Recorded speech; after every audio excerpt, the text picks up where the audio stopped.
Good evening and welcome to Bible study for the 11th of August of 2021. My name is Reverend James Merriam and I am one of the ministers at the United Church of Newport, and so it is my privilege to welcome you to this time of reflection and devotion and study of Scripture, and to say that whoever you are and wherever you are in life's journey, you are welcome here with us. You are welcome as part of this community. You are welcome at this time of study, and you have full and absolute access to all of Scripture, and to increasingly in the 20th and 21st century to a wonderful range of other related texts, other related stories, other components, and other pieces of the puzzle of the ancient world. And we're actually gonna have examples of that, especially even in the ancient text that we are going to be reading. We're still in 2 Samuel. Last week we took a week off. I took a little vacation, so you had a replay of the ordination ceremony that we had back in late May. Wonderful, wonderful ceremony. I was very happy with that, and I like to revisit that from time to time. But we're going to continue in 2 Samuel again with the story of King David. We've skipped ahead a little bit, but really what we've skipped ahead over things that aren't usually talked about. This is also an instance where what is included in the lectionary and what is usually read in the continuation to include all steps along in this story to get the idea of this story as it goes along has skipped over a bunch and given us a passage that is in chunks. The normal lectionary reading has 3 separate sections of a few verses in the beginning, middle, and end of this chapter, the 18th chapter. And I am going to start with, as the lectionary does, on verse 5, but I am also going to read all the way through after that. Now, of course, this is done for a couple of different reasons. First off, because the flow of the sort of narrative story, which is what what's being told, is mixed in with elements of history and nationalism, frankly, in this story. This is the stories of the great deeds of great men, and all the names have to be included. Now, you'll also hear as is very clearly that this is written. This makes no pretense or has no imagination of having being written as a first-hand account or even a short time after the events that it depicts, the events that it portrays. This is a national history written many centuries later. We know and can be confident of that now, but it's pretty clear that it's well afterwards. These are sort of heroes of old, and it's also very much a morality tale. It's a story with a lesson, especially for kings and for nobles, but really a story for everyone who has the ability and opportunity to direct their own lives. So we're going to start chapter 18, beginning at verse 5. And the king stood by the gate, and all the troops sallied forth by their hundreds and their thousands. And the king charged Joab and Abishai and Ittai, saying, Deal gently for me with the lad Absalom. And all the troops heard what the king charged the commanders concerning Absalom, and the troops sallied forth to the field to meet Israel. And the battle took place in the forest of Ephraim. And the troops of Israel were routed there by David's servant, and great was the slaughter there, 20,000. And the battle spread out over all the countryside, and the forest devoured more of the troops than the sword devoured on that day.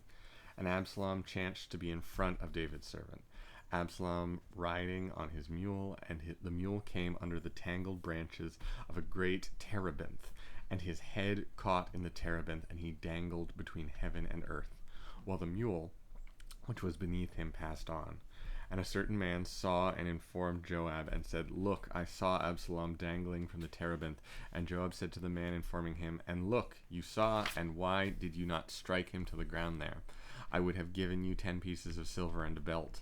And the man said to Joab, Even were I to heft in my palm 1,000 pieces of silver, I would not reach out my hand against the king's son. For within our hearing the king charged you and Abishai and Ittai, saying, Watch for me over the lad Absalom. Otherwise, I would have wrought falsely with my own life, and nothing can be concealed from the king, while you would have stood aloof. And Joab said, Not so will I wait for you. And he took 3 sticks in his palm, and he thrust them into Absalom's heart, still alive in the heart of the terebinth. And 10 lads, Joab's armor-bearers, pulled round and struck down Absalom and put him to death. And Joab sounded the ram's horn, and the troops came back from pursuing Israel, for Joab held back the troops. And they took Absalom and flung him into the big hollow in the forest, and they heaped up over it a very big mound of stones, and all Israel had fled, each to his tent. And Absalom had taken and heaped up a cairn for himself in his lifetime, which is in the valley of the kings, for he said, I have no son to make my name remembered. And he called the cairn after his name, and it is called Absalom's monument to this day. And Amaziah, son of Zadok, had said, Let me run, pray, and bear tidings to the king that the Lord has done him justice against his enemies. And Joab said to him, You are no man of tidings this day. You may bear tidings on another day, but this day you shall bear no tidings, for the king's son is dead. And Joab said to the Cushite, Go inform the king of what you have seen. And the Cushite bowed down before Joab and rushed and ran off. And Amaziah son of Zadok once again said to Joab, Wherever it may be, let me too, pray, run after the Cushite. And Joab said, Why should you run, my son, when you are not welcome tidings? Whatever may be, I will run. And he said to him, Run. And Amaziah ran by the way of the plain, and he overtook the Cushite. And David was sitting between the gate, and the lookouts were up on the roof of the gate on the wall. And he raised his eyes and saw, and look, a man was running alone. And the lookout called and took the king, and told the king. And the king said, If he's alone, there are tidings in his mouth. And he came on, drawing near. And the lookout saw another man running. And the lookout called to the gatekeeper and said, Look, a man is running alone. And the king said, This one too bears tidings. And the lookout said, I see the running of the first one as the running of Amaziah son of Zadok. And the king said, He is a good man, and with good tidings he must come. And Amaziah came out and said to the king, All is well. And he bowed down to the king, his face on the ground, and said, Blessed is the Lord your God, who has delivered over the men who raised their hand against you, my lord and the king. And the king said, Is it well with the lad Absalom? And Amaziah said, I saw a great crowd to send the king's servant Joab, and your servant, and I know not what. And the king said, Turn aside, stand by. And he turned aside and took his place. And look, the Cushite had come, and the Cushite said, Let my lord the king receive the tidings that the Lord has done you justice against all who rose against you. And the king said to the Cushite, Is it well with the lad Absalom? And the Cushite said, May the enemies of my lord the king be like the lad, and all who have risen against you for evil. And then the chapter ends. To some extent, because there needs to be a chapter break somewhere, and really the chapter continues, or the next chapter, chapter 19, continues with sort of a continuation of the same situation, and really David's grief at learning of the death of his son and enemy. It's complicated, but it is, in fact, the sort of culmination of what we began a few weeks ago, of David's great indiscretion with Bathsheba. And then, of course, having her husband killed in battle, and the punishment that would be meted out. We talked about parables a few weeks ago. We talked about how the prophet Nathan sort of set a verbal trap for David, and David condemned himself to the punishment that would continue for the rest of his reign. The nation would mostly prosper, but David would lose 4 children, and so it would be one of his children by Bathsheba, King Solomon, who would follow him, and that's where we get and become king after him. That is what we get to in next week's lectionary text, but for the time being, we're here. Now, of course, I started this in verse 5 instead of in verse 1 because the first 4 verses are really just a long list of names of commanders and sort of laying out the organization of King David's army. Now we have this parallel of both telling the great deeds of the military history and accomplishments of the nation, and this morality tale about King David and his struggle and the rise and then decline of his dynasty, or of his particular reign. His dynasty is still far short of its actual peak. And so these are interspersed with one another to some extent, like I do before we read from scripture or on any Sunday morning. There needs to be a certain amount of context, and there needs to be a certain amount of why should we, the listeners, care about what's being talked about. And it really seems to be apparent that these names are added and added and added later on, to make it clear with familiar names all those who were there, all the ancestors, all the forebearers, all the important folks who had significance in one area or another. Because, of course, all of these characters, all of these people, this is just one blip in a long line of broader conflicts and issues and of local conflicts and issues.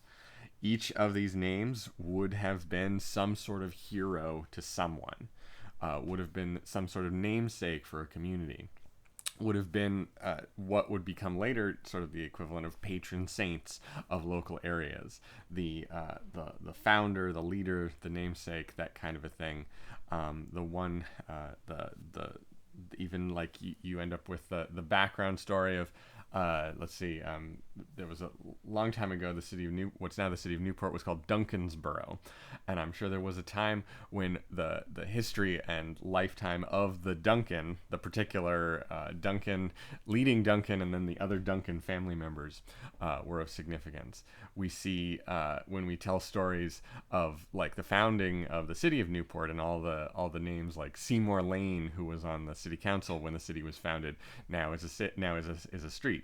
Of course, the Proudies, who went on to such significance. You would include in any kind of story the presence of a Proudie when you're trying to tell the history and tell the significance of Newport, an event of one kind or another. I live on Clough Street. He was not as prominent, but the Sias family were very prominent. The Roy family and Roy Corner in what was then East Derby. There are lots and lots of them, all up one side and down the other. Excuse me. This is the same kind of thing. It's a connection to the past. It's an explanation of why we should care about these events and about what's in particular happening. So the actual battle is dealt with pretty quickly, but it's made pretty clear, and that there is some attention paid to where the battle happens and the terrain, and then there's a lot of attention paid to Absalom himself. That there is clearly both a macrocosm of the whole battle and a microcosm of Absalom himself. But Absalom gets tangled in a tree and trapped.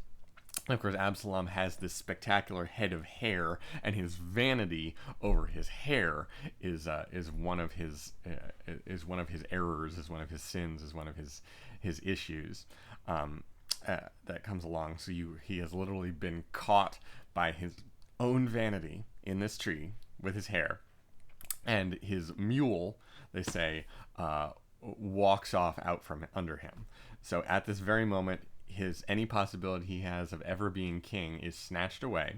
His vanity has impaired and stopped him from being king, and his throne, his crown, has walked right away from him. Now, of course, riding on a mule was one of the symbols of kingship. Jesus coming into Jerusalem on what's usually translated from the Greek as a donkey, but with a mule you get a larger, stronger animal, but it's still a lowly animal. It's still a humble animal, but it's a reliable and steady animal. So they're known for being stubborn, but they don't fly into they don't go wild, kind of a thing. So this is the same sort of metaphor, the same symbolism, putting forward exactly the same thing as Jesus' entry into Jerusalem. It's already an old tradition here. It would continue, and it's almost 1,000 years from this point until Jesus' entry into Jerusalem, but it remained that same tradition. Absalom loses the mule by which he was to come into Jerusalem and take his father's place when he won the battle, but instead he lost the battle. He was tangled in the forest. He was outwitted. And though he may have been the better commander, though he may have had the better army, his opponents used the terrain and used the forest to entangle and trap and win the battle. That's explicitly said, even when it says that far more died at the hands of the forest than at the hands of the sword. That the battle was won by using the terrain, and Absalom was defeated in that way. Now, then we have the story of the sending of the message to let David know what has happened, and this, of course, is a delicate balance. Earlier on, we heard the story of the servant, the soldier who refused to kill Absalom because he knew, and everyone knew, that you didn't want the commander to be able to blame you and scapegoat you as an individual for disobeying the king's rule. So he insists on it being the whole, it says armor bearers, the whole like personal guard, the whole closest retinue of this commander, and that the commander strikes the first blow, because it's understood that Absalom cannot continue to live, because he has launched this great rebellion, and that the battle will not be over until and the war will not be over until Absalom dies, but also that David will never accept Absalom dying. And that's what happens after this passage is read. So then the commander has to have this delicate balance of how is he going to communicate this. And he wants to send the person who's named only as a Cushite, which is a foreign messenger, a foreigner. So Cush is in what's south of Egypt, in what's now sort of like the Horn of Africa. Maybe Ethiopia is sort of the best parallel. Send a foreign messenger to alert David of this fact, and to some extent, being a foreigner means he's dispassionate. He's not so involved in this battle, and he's loyal essentially and fundamentally to David. And he's also decorous. He's also good at saying the right thing in the right way. Now, at the same time, there's this Amaziah, son of Zadok, and Zadok is the most famous of all the priests of the temple, or at the time it's the tabernacle.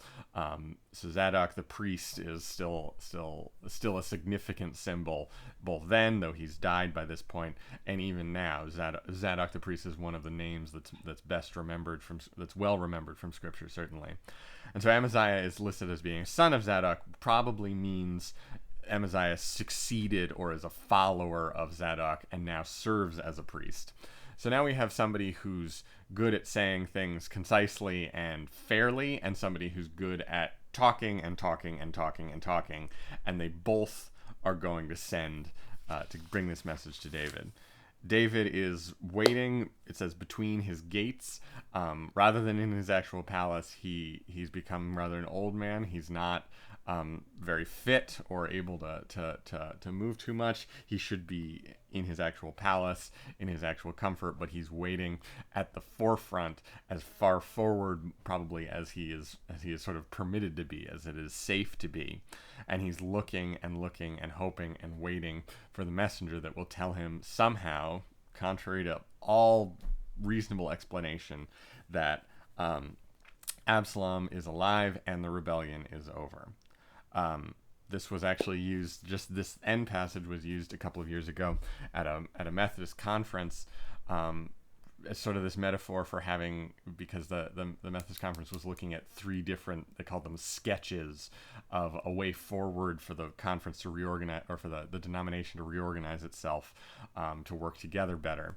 So he's sort of waiting for all of these different options and knowing that all of the options are unworkable, more or less. And this difficulty of feeling the pain in your heart of anticipating this, and then even the far greater pain in your heart of realizing what has actually come to pass.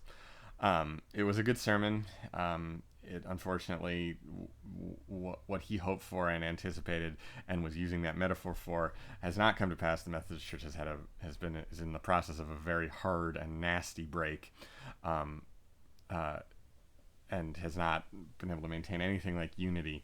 But it sticks with me. It sticks with me as a way to look at this and remember this passage. And it's really, what we have is that in this instance that it's not necessarily the good person who wins. It's not necessarily the strong person who wins. It's not necessarily the fiercest or harshest person who wins. And it's also not necessarily the wisest person who wins in all of this. This is use of the terrain. There's sort of the metaphor of the battle to then Absalom getting tangled in the tree, and then using of the terrain of how Amaziah, son of Zadok, the priest, manages to outrun this Cushite messenger, whether he took an easier route or took a more direct route or took a risk by going over the flatlands next to the river versus the mountain route. But whatever it is, or if he just outruns the Cushite, he just runs faster over the same route and passes him. All of these things are not. It's not really about virtue, but it's sort of we're so far down this path of this dynastic struggle that sadly we're at a point where no one wins. But it's part of the narrative. It's part of the arc, and it's part of what's known and has to be known that David was not succeeded by his first son Absalom. He was succeeded by a much later son, and a son he had with Bathsheba, Solomon. But of course, all of that has to happen so that you can have, the idea, I guess, is so that Solomon can be more or less wise and pure, basically, and Solomon can achieve the greatest great things, and of course, build the temple. But we'll get to that later, and that's the story for another day. So whoever you are and wherever you are in life's journey, God bless you. Take care, and we'll see you again soon. Goodbye.